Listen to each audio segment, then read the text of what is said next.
ഒരു കൈ കൊണ്ട് ഇങ്ങനെ തലോട്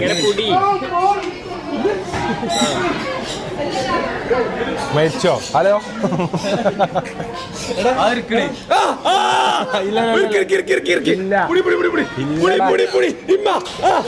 പരിഭ്രാന്തനായ അതും പരിഭ്രാന്തനാവും. അത് അന്നെക്കാട്ടിലും ഇതിന് റൈസ് ആവാൻ പറ്റണ പാമ്പാണ്. കൂളായിക്ക് ഇങ്ങനെ ഒച്ച അങ്ങനെ ഉണ്ടാക്കാം. അപ്പൊ അതിനെ അറിയാത്ത രീതിയിൽ ആർക്കല്ലേ അതിന് ഡിസ്റ്റർബൻസ് ആവൂലേ? എന്നാ പോരി പോവാ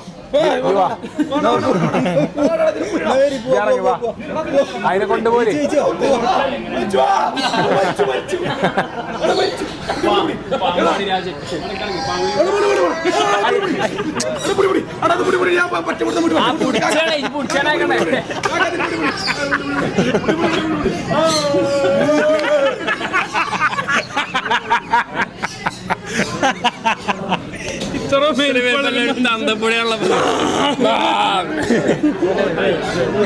ഇതൊക്കെ എന്താ